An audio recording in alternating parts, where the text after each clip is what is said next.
Treatment resistant depression यानी कि ऐसा डिप्रेशन जिसका इलाज बहुत मुश्किल से हो, वो दरअसल क्या है और आप इसके बारे में क्या कर सकते हैं, ये है हमारा आज का टॉपिक।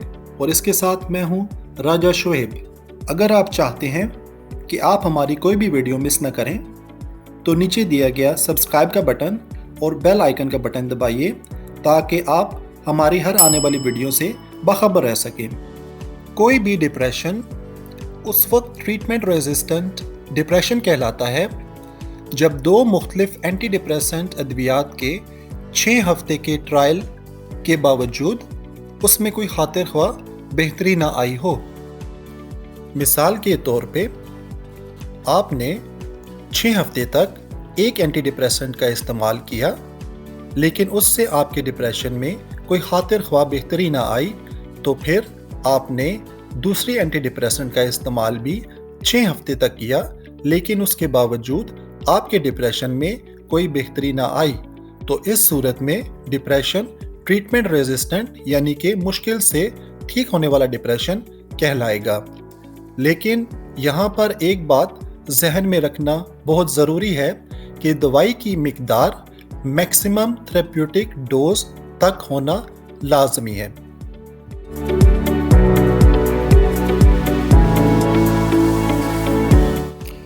डिप्रेशन के ठीक ना होने से मुराद या तो डिप्रेशन की कुछ अलामात में बेहतरी आना और कुछ अलामात में बेहतरी ना आना है, और या तो डिप्रेशन का बिल्कुल ही कोई रिस्पॉन्स ना देना है। और अक्सर डॉक्टर डिप्रेशन को उस वक्त ट्रीटमेंट रेजिस्टेंट डिप्रेशन कहते हैं कि जब उसकी चंद अलामात इलाज से बेहतर हो जाएं और बाकी अलामात में कोई ख़ास बेहतरी ना आए, और जिसकी वजह से मरीज़ के लिए रोज़मर्रा के मामूलात के काम सरअंजाम देना बहुत दुश्वार हो। और अब हम बात करेंगे कि आखिरकार आपका डिप्रेशन ठीक क्यों नहीं हो रहा और इसकी चंद वजूहात हो सकती हैं।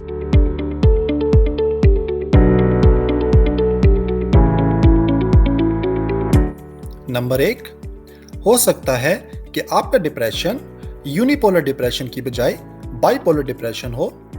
यूनिपोलर और बाइपोलर डिप्रेशन दो मुख्तलिफ बीमारियां हैं जिनका इलाज एक दूसरे से बहुत मुख्तलिफ है। और एक मेडिकल रिसर्च के मुताबिक 40 से 60% ट्रीटमेंट रेजिस्टेंट डिप्रेशन के केसेस दरअसल में यूनिपोलर की बजाय बाइपोलर होते हैं।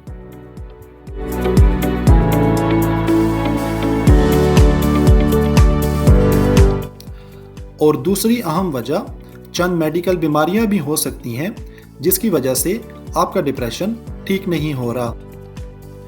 और इन बीमारियों में हाइपोथायराइडिज्म यानी कि थायराइड का कम होना, क्रोनिक पेन यानी कि जिस्म में दर्दों का होना, लो टेस्टोस्टेरोन यानी कि टेस्टोस्टेरोन का कम होना, इन्फ्लामेटरी डिसऑर्डर्स यानी कि जिस्म में इन्फ्लामेशन का होना, और स्लीप एपनिया यानी कि नींद के मसाइल शामिल हैं।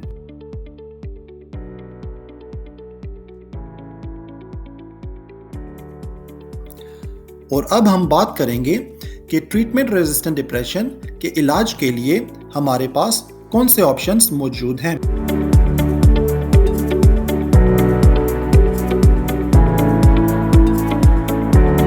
ट्रीटमेंट रेजिस्टेंट डिप्रेशन के इलाज के लिए हमारे पास 3 ऑप्शंस मौजूद हैं। सबसे पहला ऑप्शन है एटिपिकल एंटीसाइकोटिक्स। एटिपिकल एंटीसाइकोटिक्स अमूमन 3 बीमारियों के इलाज के लिए इस्तेमाल की जाती हैं, जिनमें बाइपोलर, ट्रीटमेंट रेजिस्टेंट डिप्रेशन और शिज़ोफ्रेनिया शामिल हैं।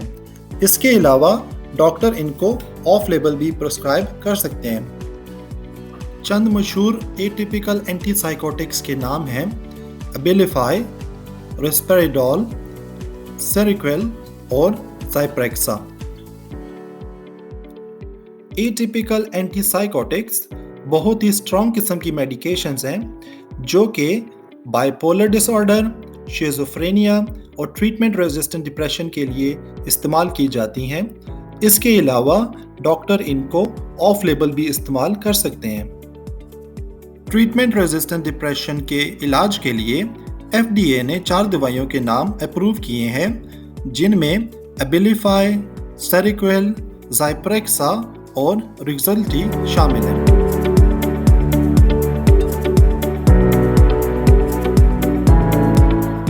हमारे पास जो दूसरा ऑप्शन मौजूद है वो है लिथियम।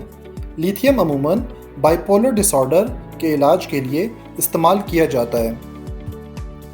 2016 की एक स्टडी के मुताबिक लिथियम डिप्रेशन के मरीजों में खुदकुशी करने के रुझान को 5 से 10% कम कर देता है।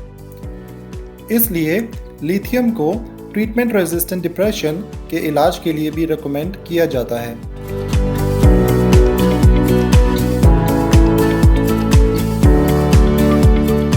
और हमारे पास जो तीसरा ऑप्शन मौजूद है उसमें 2 चीज़ें शामिल हैं। नंबर 1 ECT इलेक्ट्रोकन्वल्सिव थेरेपी और number 2 TMS transcranial magnetic stimulation. और अगर आप समझते हैं कि इस वीडियो के ज़रिए आपके नॉलेज में कुछ इजाफा हुआ है तो काइंडली इस वीडियो को शेयर कीजिए ताकि किसी ज़रूरतमंद की मदद हो जाए और दुआओं में याद रखिएगा।